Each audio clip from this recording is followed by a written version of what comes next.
रामदयाल अपने घर की शादी में व्यस्त था। वो अपने आंगन में बैठा था कि तभी एक बूढ़ा व्यक्ति वहां आया। आपने जितना सामान मंगाया था मैं सारा सामान लेकर आ गया हूँ। एक बार जरा देख लीजिएगा, कुछ कम नहीं है। हाँ हाँ ठीक है ठीक है। देखो 3 दिन बाद मेरी पुत्री की बारात आने वाली है, इसीलिए मंडप सजाने की जिम्मेदारी तुम्हारी है। ऐसा मंडप सजाना कि सारा गांव देखता रह जाए, ठीक है? बूढ़ा व्यक्ति मुस्कुराया और वहां से चला गया। रामदयाल रसोई में गया जहां उसकी पत्नी खाना बना रही थी और उसकी आंखों में आंसू थे। अरे क्या बात है, तुम ऐसे रो क्यों रही हो, क्या हो गया? अब हमारी पुत्री दूसरे घर ब्याह कर चली जाएगी, उसकी बहुत कमी खलेगी। रामदयाल उदास हो गया और बोला, अरे यही नियम है घर की बेटियों का, असली घर उनका ससुराल होता है। तुम भी तो अपना मायका छोड़ के आई हो।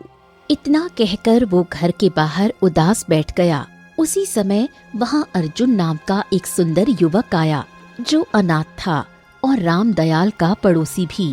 रामदयाल चाचा, क्या बात है चाचा, क्या हुआ? आपकी पुत्री का तो 3 दिन बाद विवाह है, आपको तो खुश होना चाहिए और आप ऐसे उदास बैठे हैं, क्या हुआ? अरे उदास नहीं हो तो और क्या करूं अर्जुन, मैंने अपनी बेटी को बड़े प्रेम से पाला। अब बताओ भला, पाल पोस कर इतनी सी थी, इतना बड़ा किया और फिर 3 दिन बाद वो पराई हो जाएगी, चली जाएगी वो। चाचा, माता पिता के लिए ये तो सबसे बड़ा दुख होता है और सबसे बड़ी खुशी भी। एक तरफ बेटी ब्याह कर जाती है और दूसरी तरफ घर का आंगन सूना कर जाती है। क्या कहें, यही रीत है जो चली आ रही है। हाँ तुम ठीक कह रहे हो। अच्छा चाचा, अब ये सब छोड़िए, उदासी उदासी ये तो अब रहेगा ही, इसको क्या कर सकते हैं, सत्य को स्वीकार करिए। अच्छा ये बताइए, किसी चीज की कमी तो नहीं है? हो तो बताइए, मैं हूँ, सब कर दूंगा। अर्जुन, तुम सारे गांव का ख्याल रखते हो, पर मेरे ऊपर भगवान की कृपा है, सब ठीक है, कोई दिक्कत नहीं है। बस तो फिर उदासी छोड़िए और दमादम शादी की तैयारी कीजिए। अर्जुन वहां से चला गया और रामदयाल तैयारी में जुट गया। थकान के कारण पूरा परिवार गहरी नींद सो गया। तभी 2 डाकू रामदयाल के घर में घुस आए। अरे ये क्या, ये तो शादी वाला घर है और ये लोग तो घोड़े बेचकर सो रहे हैं। हाँ सही कह रहे हो, लगता है इन्होंने डाकुओं को आने का निमंत्रण दे दिया है। चलो आराम से चलना, सीधे अंदर चलते हैं। तिजोरी दिखे तो हाथ साफ कर लेना है। लड़के की शादी है, दहेज के लिए सोने के गहने तो जरूर होंगे, और हाँ नोटों की गड्डियां भी मिल सकती हैं। नजर चौकन्नी रखना, दबे पांव, आराम से आराम से। दोनों दबे पांव अंदर गए। उनकी नजर एक कमरे पर पड़ी जो खुला हुआ था। वो भीतर गए। अरे वाह, इनसे बड़ा मूर्ख तो कोई है ही नहीं। तिजोरी तो खुली है, लगता है कि ताला लगाना भूल गए। वाह वाह वाह वाह वाह। दोनों तिजोरी के पास गए और उसे खोला। उसमें सोने के गहने और धन रखा था। वो सब लूटकर वहां से भाग गए। सुबह जब रामदयाल की आंख खुली तो उसने घर की हालत देखी और पत्नी को उठाया। उठो भाग्यवान, अरे उठो, लगता है कि हमारे घर डाकू आए थे। अरे उठो भाग्यवान, उठो। तिजोरी खाली थी। हे भगवान, हम तो लुट गए। कल बारात आने वाली है, अब हमारी पुत्री की शादी कैसे होगी? पूरे गांव में हंगामा मच गया। अर्जुन को पता चला तो वो दौड़ता हुआ आया। चाचा, रामदयाल चाचा, ये मैं क्या सुन रहा हूँ? अरे जो सुना है वही सच है, समझ नहीं आ रहा कि अब क्या होगा। जीवन भर की कमाई से अपनी इकलौती पुत्री के लिए गहने बनवाए थे, वो निकम्मे सबका सब ले गए। मेरी पत्नी रो रही है। अगर लड़के वालों को पता चल गया तो शादी से इनकार कर देंगे। मेरी तो बदनामी हो जाएगी, बिटिया का रिश्ता टूट जाएगा, घर बसने से पहले ही उसका घर उजड़ जाएगा। रामदयाल रो पड़ा। अर्जुन को उस पर बहुत तरस आया। अरे बस बस बस चाचा, बस बस बस बस, चिंता मत करिए। आपके ऊपर बहुत बड़ी विपत्ति आई है। देखिए, अगर शादी नहीं हुई तो वाकई में बदनामी तो हो जाएगी। अच्छा चाचा, मेरे पास एक उपाय है। हाँ, कैसा कैसा उपाय है, बता। हम ना इस राज्य के महाराज राजा विक्रम से सहायता मांगने चलेंगे। प्रजा पर जब मुसीबत आती है, राजा का कर्तव्य होता है कि वो मदद करे। एक बार मदद मांगकर देख लेते हैं। अर्जुन रामदयाल को लेकर महल की ओर चला गया। कुछ देर बाद रामदयाल और अर्जुन राजा विक्रम के राज दरबार में खड़े थे। महाराज, इनकी पुत्री की 2 दिन बाद बारात आने वाली है, लेकिन बदकिस्मती से कल रात इनके घर में डाकू घुस गए और तिजोरी से सारा माल साफ कर ले गए। महाराज, सहायता कीजिए, महाराज सहायता कीजिए। ये सुनकर राजा विक्रम मुस्कुराए।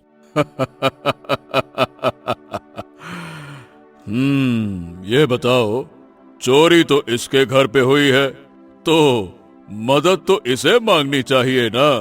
तुम कौन हो जो इसके हिमायती बनकर यहाँ पर खड़े हो? क्या तुम इसके गांव के चौधरी हो क्या? अर्जुन खामोश हो गया। महाराज, ये हमारे गांव का एक अनाथ लड़का है जो हमेशा गांव में किसी की मुसीबत में साथ खड़ा रहता है और सबकी चिंता करता है। ये सही कह रहा है। मेरी मदद कीजिए महाराज, मेरी मदद कीजिए, मदद कीजिए। राजा विक्रम हंसने लगे। जब ये तुम्हारे गांव का अनाथ लड़का, ये युवक, ये सबकी मदद करता है, तो इससे कहो कि तुम्हारे घर में जितने गहनों की चोरी हुई है वो गहने यही खरीद के दे दे। समस्या का समाधान हो जाएगा। हमारे पास क्यों आए हो जब तुम्हारे पास मदद करने वाला इतना बड़ा योद्धा, युवक, दानवीर खड़ा है तो? अर्जुन क्रोधित हो गया। कैसी बातें करते हैं महाराज, मेरे पास धन नहीं है। अगर होता तो विश्वास कीजिए, मैं रामदयाल चाचा को यहाँ लेकर बिल्कुल नहीं आता। मैं पहले ही दे चुका होता। राजा विक्रम क्रोधित हो गया। जबान को लगाम दो और दफा हो जाओ यहाँ से। मैं इसकी कोई मदद नहीं कर सकता। इसके घर में 2 दिन बाद पुत्री की बारात आने वाली है और डाकू घुसते हैं और इसे खबर भी नहीं होती। यानी कि ये और इसका परिवार घोड़े बेचकर सो रहा था। तुम अपनी ही पुत्री के गहनों की सुरक्षा नहीं कर पाए और डाकुओं ने फायदा उठाया। बस यही फैसला है। गलती तुम्हारी तो परिणाम भी तुम भुगतो। ये राज्य और राजमहल तुम्हारा बोझ नहीं उठाएगा। अब जाओ, हम कुछ नहीं कर सकते। जाओ। अर्जुन कुछ कहने वाला था कि रामदयाल ने तुरंत उसका हाथ पकड़ लिया और उसे महल से बाहर ले आया। अरे चाचा, आपने मुझे रोक क्यों दिया? राजा विक्रम ने बेटा साफ साफ मुंह पर इनकार कर दिया। अगर तुम कुछ कहते तो तुम्हें ऊपर से दंड देता, जो मैं बर्दाश्त नहीं कर पाता। बस चलो यहाँ से, चलो। रामदयाल रोते हुए अर्जुन के साथ घर आ गया। शायद मेरे भाग्य में यही लिखा था, यही लिखा था। अरे बस बस बस चाचा, चिंता मत कीजिए। ठीक है, मैं कुछ न कुछ करता हूँ, चिंता मत कीजिए। अब तुम क्या कर सकते हो बेटा? अर्जुन, अगर तुम्हारे हाथ में होता तो मुझे विश्वास है कि तुम बहुत कुछ कर सकते थे, पर चाचा, अब भी मैं बहुत कुछ कर सकता हूँ। मैं जाकर राजमहल में चोरी करूंगा। अरे जो राजा प्रजा की मदद नहीं करता और धन राजकोष में छुपा कर रखता है, आपको क्या लगता है ऐसे राजा का धन राजकोष में रहना चाहिए क्या? बताइए। अर्जुन, ये कैसी बातें कर रहे हो? धीरे बोलो। अगर तुम पकड़े गए तो राजा विक्रम तुम्हें कारागार में डाल देगा। सोच समझ के बात करो, फालतू की बातें नहीं। चाचा, आप तो कतई चिंता ना करो, कुछ नहीं होने वाला। रामदयाल ने बहुत रोकने की कोशिश की, लेकिन अर्जुन नहीं माना और वहां से चला गया। रात के समय अर्जुन महल की दीवार पर चढ़कर अंदर घुस आया। वो चुपके से राजमहल के भीतर गया और राजकोष का दरवाजा खोलकर एक झोली में सोने के सिक्के और आभूषण भरने लगा। तभी एक सैनिक आ गया। चोर चोर चोर, पकड़ो पकड़ो। कुछ ही देर में अर्जुन को बंदी बना लिया गया और राज दरबार में लाया गया। राजा विक्रम क्रोध में भरे हुए दरबार में आया। हमारी नींद में विघ्न डालने की क्या आवश्यकता थी? कैसी मुसीबत आ गई है? महाराज, ये रात के समय महल में घुस आया और राजकोष से चोरी कर रहा था। राजा विक्रम ने अर्जुन को देखा और गुस्से से भर उठा। तुम तो वही हो ना जो दोपहर में मदद मांगने आए थे। जब हमने मदद देने से इनकार कर दिया तो इतनी हिम्मत तुम्हारी कि तुम महल में राजकोष में चोरी करने चले आए। महाराज, मैंने चोरी बुराई की भावना से नहीं किया था, बल्कि एक मजबूर इंसान की मदद करने की भावना से किया था। मैंने अपने लिए चोरी नहीं की। चोरी चोरी होती है और हर चोरी का दंड भी होता है। सैनिकों, इसे कारागार में बंद कर दो। अब ये बाहर नहीं निकलेगा। जब ये बंद कोठरी में सड़ेगा तब इसके दिमाग से दूसरों की मदद करने का भूत उतर जाएगा। इसे घसीटते हुए ले जाओ मेरे सामने। घसीटो, इसे ले जाओ। सैनिक अर्जुन को घसीटते हुए कारागार में ले गए और उसे बंद कर दिया। अगली सुबह रामदयाल घर के बाहर बैठा था कि तभी गांव का एक व्यक्ति आया जो राजमहल में नौकरी करता था। देखो रामदयाल, बहुत बुरी सूचना है। अर्जुन को गिरफ्तार कर लिया गया और कारागार में डाल दिया गया है। वो राजकोष में चोरी करते हुए पकड़ा गया है। ये सुनकर रामदयाल का दिल टूट गया। हे भगवान, ये क्या हो गया? वो चोरी मेरी वजह से करने गया था। अरे रे रे रे रे। चलो, मैं राजा विक्रम से अर्जुन की रिहाई की मांग करूंगा। सब मेरी ही गलती है। मैं उसे जाने ही क्यों दिया? मैंने क्या कहूँ? ना ना ना ना ना, गलती से भी ऐसा मत करना। राजा विक्रम तुम्हें भी कारागार में डाल देगा। मुझे उसकी कोई चिंता नहीं। वो मेरी भलाई के लिए चोरी करने गया था। रामदयाल, यह समय भावनाओं में बहने का नहीं है। कुछ दिन रुक जाओ। जब महाराज का गुस्सा शांत हो जाएगा तब मैं स्वयं महाराज से बात करूंगा। तब महाराज अर्जुन को रिहा कर देंगे। गांव वाला चला गया। थोड़ी देर बाद एक बुजुर्ग व्यक्ति आया। रामदयाल, तुम्हारे लिए बहुत बुरा समाचार है। जिस गांव में तुम्हारी पुत्री की शादी होने वाली थी, वहां लड़के के पिता ने मुझे रोक लिया। उसने पूछा, क्या तुम्हारे घर में सच में चोरी हुई है? अरे, अब मैंने सत्य बता दिया तो उसने कहा, जाकर रामदयाल से कह देना कि अब हम बारात लेकर नहीं आएंगे। ये संबंध हमेशा के लिए खत्म। ये सुनते ही रामदयाल फूट फूट कर रोने लगा। उसकी दुनिया उजड़ चुकी थी। समय ऐसे ही बीतने लगा। कुछ समय बाद राज्य में भयंकर सूखा पड़ गया। जमीन बंजर हो गई, तालाब और कुएं सूख गए और राजा विक्रम के राज्य में भूखमरी फैल गई। सूखा इतना भयंकर था कि राज्य के लोगों ने राज्य छोड़ना शुरू कर दिया। राजा विक्रम चिंतित अवस्था में अपने महल के बगीचे में अपने सूखे बगीचे को देख रहा था। तभी वहां महल के राजगुरु आ पहुँचे। महाराज, सूचना मिली है कि आधे से ज्यादा लोग हमारे राज्य को छोड़कर चले गए। राज्य में भूखमरी फैली हुई है महाराज। हाँ, इसी बात ने तो हमें चिंता में डाल दिया है राजगुरु। समझ नहीं आ रहा कि आखिर हमारे इस खुशहाल राज्य को किसकी नजर लग गई है। राजगुरु राजा विक्रम को गंभीरता से देखते रहे। मुझे लगता है कि ये सब आपके किए हुए पापों का परिणाम है महाराज। राजा विक्रम चौंक पड़े। आप ये कैसी बातें कर रहे हैं राजगुरु? मैं सत्य कह रहा हूँ राजन। सत्य कड़वा होता है पर सत्य सत्य होता है। पिछले कुछ समय से आपने प्रजा पर ध्यान नहीं दिया, किसी की मदद नहीं की। आपके राज्य में डाकुओं और चोरों का अत्याचार बढ़ता गया, लेकिन आपने अपनी आंखें बंद कर ली और ये उसी का परिणाम है। राजा विक्रम की आंखों में आंसू आ गए।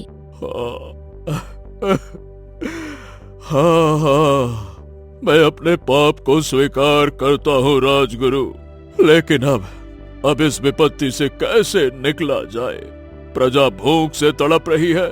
अब तो महल में भी अनाज खत्म होने को है और अन्य राज्यों ने मदद करने से भी इनकार कर दिया है। राजगुरु गहरी सोच में डूब गए। मुझे लगता है कि महाराज, हमें महल में इंद्रदेव को प्रसन्न करने के लिए यज्ञ करवाना चाहिए। इतना कहकर राजगुरु वहां से चले गए। राजा विक्रम ने तुरंत यज्ञ संपन्न करवाने का आदेश दे दिया। राजमहल में कई यज्ञ और हवन कराए गए, लेकिन कोई फायदा नहीं हुआ। राजा विक्रम की इकलौती पुत्री राजकुमारी सौम्या अपने हाथों से सूखे तालाब की मिट्टी को छू रही थी। कभी यही तालाब पानी से भरा रहता था, अब मिट्टी की दरारें ही दरारें थीं। उसी समय राजा विक्रम वहां पहुंचा।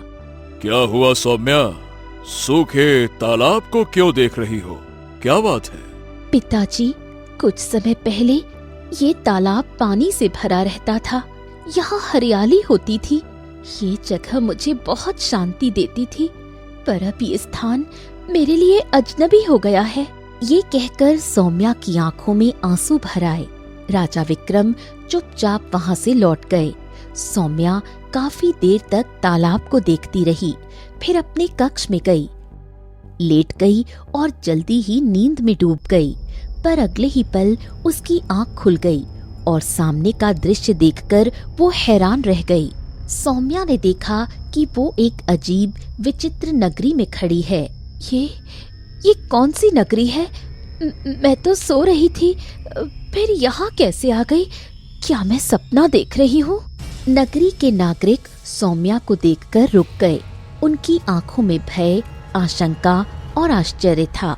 सौम्या को उनके चेहरे देखकर एक विचित्र डर महसूस हुआ। वो धीरे धीरे आगे बढ़ी। अचानक वहाँ काला धुआं उठा और एक विशाल राक्षस प्रकट हुआ। अगले ही पल राक्षस ने एक नागरिक को उठाया और कच्चा चबा गया।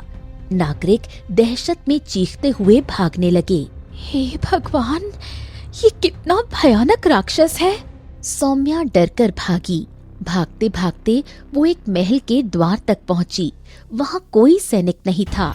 सौम्या अंदर चली गई। महल में भयंकर सन्नाटा था। तभी किसी ने पीछे से उसके कंधे पर हाथ रखा। सौम्या पलटी। वहाँ एक राजा जैसा दिखने वाला व्यक्ति खड़ा था। कौन हो तुम? मैं इस राज्य का राजा हूँ और जानता हूँ कि तुम्हारे राज्य में सूखा पड़ा हुआ है। सौम्या चौंक गई। ये कौन सी नगरी है? तुम्हें इस नगरी को खोजना होगा। कारागार में अर्जुन नाम का व्यक्ति बंद है। उसे अपने साथ लेकर इस नगरी को खोजो। हम सब श्रापित हैं, हमें श्राप से मुक्त करो। हम श्राप से मुक्त होंगे तभी राज्य का सूखा दूर होगा। हमारी मुक्ति ही तुम्हारे राज्य की समस्या का समाधान है। लेकिन मुझे इस नगर का नाम भी नहीं मालूम। मैं इसे कैसे खोजूंगी? तुम्हें कालवन जंगल में आना होगा। नियति तुम्हें इस नगरी तक स्वयं पहुंचा देगी। इतना कहकर वो राजा गायब हो गया। अगले ही पल सौम्या की आंख खुल गई। उसका शरीर पसीने से भीगा हुआ था। वो दौड़ती हुई राज दरबार पहुंची, जहां राजा विक्रम और राजगुरु सूखे के बारे में चर्चा कर रहे थे। राजकुमारी सौम्या अपने सपने के बारे में अपने पिता राजा विक्रम को बताने लगी। राजा विक्रम ये सुनकर चौंक गए। राजगुरु राज विक्रम की ओर देखते हुए बोले, महाराज, राजकुमारी का सपना कोई साधारण सपना नहीं है। ठीक है, यदि आप कह रहे हैं राजगुरु तो ठीक है, क्योंकि कुछ समय पहले ही हमने अर्जुन नाम के एक व्यक्ति को कारागार में बंदी बनवाकर कैद किया था। राजकुमारी का ये सपना देखना और उसे सपने में अर्जुन का नाम आना, ये संकेत है कि ये सपना साधारण नहीं है। परंतु सपने में जो राजा दिखाई दिया वो कौन हो सकता है? राजकुमारी सौम्या गहरी सोच में डूब गई। हो सकता है सपने में दिखाई देने वाला राजा हमारे पूर्वजों में से कोई हो। तो फिर उसने अर्जुन का नाम क्यों लिया? राजन, जो भी हो, इस रहस्य का उत्तर शायद भविष्य में छिपा है। आपको तुरंत अर्जुन को रिहा करवाना चाहिए और अर्जुन के साथ राजकुमारी सौम्या को तुरंत कालवन जंगल भेज देना चाहिए। राजा विक्रम ये सुनकर चौंके। अरे लेकिन राजगुरु, कालवन जंगल के बारे में तो आप जानते हैं, वो बहुत भयानक जंगल है और डर के कारण वहाँ कोई मनुष्य तक नहीं जाता है। उस जंगल के बारे में बड़ी विचित्र अफवाहें फैली रहती हैं। इसके अलावा और कोई उपाय नहीं है महाराज। सूखे का दूर होना बहुत आवश्यक है। यदि सूखा दूर नहीं हुआ तो राज्य के सभी निवासी राज्य छोड़कर चले जाएंगे। तब आप केवल नाम के राजा रह जाएंगे, आपकी प्रजा नहीं होगी और आपके नगर का और आपका अस्तित्व समाप्त हो जाएगा। ये बात आप ठीक कह रहे हैं राजगुरु, ठीक है। इतना कहते ही राजा विक्रम एक सैनिक की ओर मुड़े। तो सैनिकों, जाओ अर्जुन को बंदी गृह से रिहा करके यहाँ लेकर आओ। कुछ ही देर में अर्जुन राज दरबार में खड़ा था। राजा विक्रम ने उसे सारी घटना बताई और कहा, हमें तुम्हारी मदद की आवश्यकता है अर्जुन। हाँ हाँ, तो बताइए ना, मैं मदद करने के लिए हमेशा तैयार हूँ महाराज। चलिए, ये तो अच्छा है कि कम से कम इस सूखे ने आपके भीतर परिवर्तन ला दिया। प्रजा के प्रति आपकी चिंता देखकर मुझे अच्छा लगा। बताइए महाराज, क्या करना है? मैं तैयार हूँ। कुछ ही देर बाद अर्जुन और राजकुमारी सौम्या घोड़ों पर सवार होकर कालवन जंगल की ओर निकल पड़े। दोपहर तक वो दोनों कालवन जंगल के भीतर प्रवेश कर चुके थे। उनके घोड़े थक चुके थे। उसी समय राजकुमारी सौम्या को एक विचित्र तालाब नजर आया। अर्जुन, हमारे घोड़े थक चुके हैं, हमें कुछ देर आराम कर लेना चाहिए। शायद आप सही कह रही हैं। आइए राजकुमारी। राजकुमारी, मुझे भी बहुत तेज प्यास लगी है। उसी क्षण दो नकाबपोश वहां आ पहुंचे। उनके हाथों में तलवारें थीं। उन्हें देखकर राजकुमारी सौम्या और अर्जुन चौंक गए। अरे, कौन हो तुम दोनों? कौन हो? हम डाकू हैं मूर्ख। हम इस जंगल में छुपते हैं, यहाँ कोई नहीं आता जाता। अर्जुन क्रोधित हो गया। समझ गया, तभी तुम दोनों कभी किसी सैनिक द्वारा पकड़े नहीं जाते। मुझे विश्वास है रामदयाल चाचा के घर पर चोरी भी तुम दोनों ने की होगी, है ना? तुमने बिल्कुल सही पहचाना। हम ही हैं वो कलाबाज चोर जो मौके का फायदा उठाकर रामदयाल के घर से सारा सामान लेकर फुर्र हो गए और रामदयाल घोड़े बेचकर सोता रह गया। ओहो, ये तो राजकुमारी है, इसे अपहरण कर लेते हैं। क्यों दोस्त? फिर उसके माता पिता यानी कि राजा से बहुत सारा धन मांगेंगे। इतना धन मिलेगा कि हमें डाका डालने की जरूरत ही नहीं पड़ेगी। क्या कहते हो? अर्जुन समझ गया कि दोनों डाकुओं के इरादे बहुत खतरनाक थे। अगले ही पल उसने राजकुमारी सौम्या का हाथ पकड़ा और उसे लेकर तुरंत तालाब में कूद गया। मगर पानी में गिरने के बजाय अर्जुन और सौम्या एक अजीब से जंगल के भीतर आ गए। दोनों ये देखकर हैरान रह गए। हम तालाब में डूबे नहीं बल्कि इस जंगल में गिर गए। आखिर ये है क्या? अर्जुन ने दूर नजर दौड़ाई। उसे एक नगर दिखाई दिया। हो, लगता है कि ये विचित्र नगर विचित्र तालाब के भीतर है। राजकुमारी सौम्या ने उस नगर को ध्यान से देखा। उसके मन में एक झटका सा लगा। मुझे याद आ गया, मैंने यही नगर अपने सपने में देखा था। अर्जुन चौंक गया। अर्जुन और राजकुमारी सौम्या उस विचित्र नगर की ओर बढ़ने लगे। कुछ ही देर में अर्जुन और राजकुमारी सौम्या उस नगर के भीतर खड़े थे। उन्होंने देखा कि उस नगर के वासी दोनों को बहुत विचित्र नजरों से घूर रहे थे। उनकी आंखों में एक अजीब सा भय और जिज्ञासा थी। अचानक वहाँ काला धुआं फैल गया और वो धुआं धीरे धीरे एक राक्षस का रूप धारण करने लगा। राक्षस को देखकर राजकुमारी सौम्या कांप उठी। अर्जुन, ये वही राक्षस है जो मुझे मेरे सपने में दिखाई दिया था। अगले ही पल राक्षस ने एक नागरिक को पकड़ लिया और उसे पटककर मार डाला। फिर राक्षस एक ही क्षण में गायब हो गया। ये दृश्य देखकर अर्जुन स्तब्ध रह गया। बाप रे, आखिर कौन है ये राक्षस और ये कौन सा नगर है? अरे भाई, तुम्हारी आंखों के सामने उसने एक आदमी को मार डाला और तुमने कुछ नहीं किया। नगर का एक व्यक्ति आगे आया। हम सब पहले से ही मरे हुए हैं। क्या क्या क्या क्या मतलब है तुम्हारा? अगर इसका रहस्य जानना चाहते हो तो जो सामने महल दिख रहा है वहाँ चले जाओ। अर्जुन ने राजकुमारी सौम्या का हाथ पकड़ा और दोनों महल के भीतर चले गए। महल के राज दरबार में एक राजा सिंहासन पर बैठा था। राजकुमारी सौम्या उसे देखते ही चौंक गई। अर्जुन, ये वही राजा है जो मुझे सपने में दिखाई दिया था। राजकुमारी को देखकर उस राजा के चेहरे पर चमक आ गई। ओ, तो आखिर तुम इसे लेकर आ ही गई। आओ आओ आओ, मैं ही तुम्हारे सपनों में आया था। सौम्या हक्की बक्की रह गई। आखिर ये सब क्या है? ये कौन सी नगरी है जो तालाब के भीतर बसी हुई है? ये बहुत पुरानी कहानी है। हम सब श्रापित हैं। हम सब बरसों पहले ही काल की आगोश में समा चुके हैं और यही वो व्यक्ति है जो हमें श्राप से मुक्त कर सकता है, क्योंकि ऐसे ही भविष्यवाणी साधु ने की थी। राजा सूरज गहरी सोच में डूब गए और फिर बोले, मेरा नाम सूरज है। बरसों पहले मैं इस सुंदर नगर का राजा था। एक दिन मेरे राज्य में भयंकर सूखा फैल गया। चारों ओर भूखमरी थी। तभी किसी ने मुझसे कहा कि यदि तुम ईश्वर की आराधना छोड़कर शैतान की पूजा करोगे तो भूखा समाप्त हो जाएगा।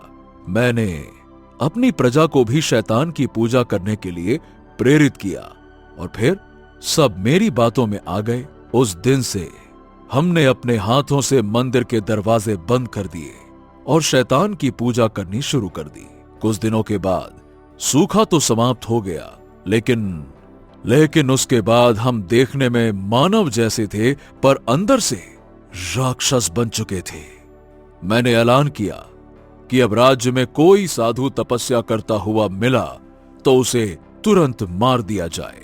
फिर एक दिन मैं महल के बगीचे में शैतान की मूर्ति के सामने पूजा कर रहा था कि तभी एक सैनिक दौड़ता हुआ आया। महाराज महाराज महाराज महाराज, सुना है कि राज्य में एक साधु आया है। वो एक वृक्ष के नीचे बैठकर ईश्वर की तपस्या कर रहा है। ये सुनकर राजा सूरज क्रोधित हो उठा और सैनिक के साथ वहां जा पहुंचा। साधु ध्यान में बैठा था। मूर्ख साधु, क्या तुझे पता नहीं कि इस राज्य में भगवान की पूजा नहीं की जाती? यहाँ शैतान की पूजा होती है। साधु ने आंखें खोली। जानता हूँ राजन, जानता हूँ। जब मैंने इस भूमि पर कदम रखा तभी मैंने समझ लिया कि यहाँ शैतान की पूजा होती है। पर मैं तुम्हें समझाने आया हूँ, शैतान का मार्ग छोड़ दो, ईश्वर की भक्ति को स्वीकार करो, अन्यथा तुम कहीं के नहीं रहोगे। राजा सूरज क्रोध में भर गया। उसने तीर कमान उठाया और साधु पर प्रहार किया। ये सुनकर अर्जुन और राजकुमारी सौम्या दोनों चौंक गए। राजा सूरज की आंखों में आंसू आ गए। और तब से हमारा ये नगर पानी के अंदर है। हम सब मर चुके हैं, लेकिन हमारी आत्माएं श्रापित हैं और श्राप से मुक्ति का मार्ग केवल एक ही है कि तुम उस तलवार से राक्षस का अंत कर दो। ठीक है, अगर ऐसी बात है तो मैं तैयार हूँ। राजकुमारी सौम्या और अर्जुन को राजा सूरज एक ऐसे स्थान पर ले गए जहाँ एक तलवार गड़ी हुई थी। अर्जुन ने तलवार को निकाला और तभी रंग बिरंगी किरणों के बीच वही राक्षस प्रकट हो गया। वो गुस्से से अर्जुन को घूरने लगा, लेकिन अर्जुन ने बिना समय गंवाए तलवार उठाई और एक ही वार में उस राक्षस का राजा सूरज के होठों पर मुस्कान आ गई। लगता है भगवान ने हमें क्षमा कर दिया। इतना कहते ही पूरा श्रापित राज्य अर्जुन और राजकुमारी सौम्या की आंखों के सामने धीरे धीरे गायब होने लगा। कुछ ही पलों में दोनों स्वयं तालाब से बाहर निकल आए। सामने वही दो नकाबपोश डाकू खड़े थे। उन्होंने अर्जुन को डरते हुए देखा। हमें तो लगा था कि तुम दोनों डूबकर मर गए हो, मगर ये कैसे?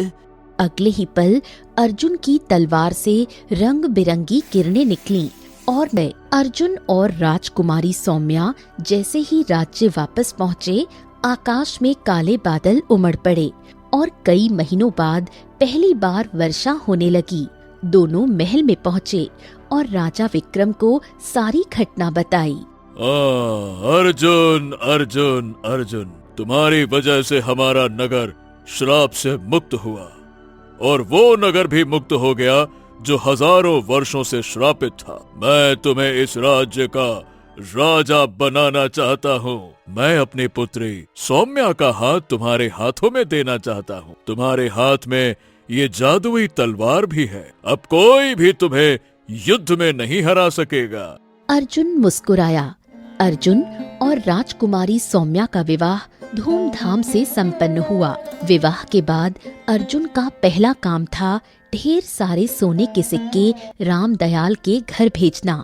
कुछ दिनों बाद रामदयाल ने भी अपनी पुत्री का विवाह धूमधाम से कर दिया और यूं हजारों वर्षों से पानी में छिपा जादुई गांव अर्जुन के साहस से मुक्त हो गया।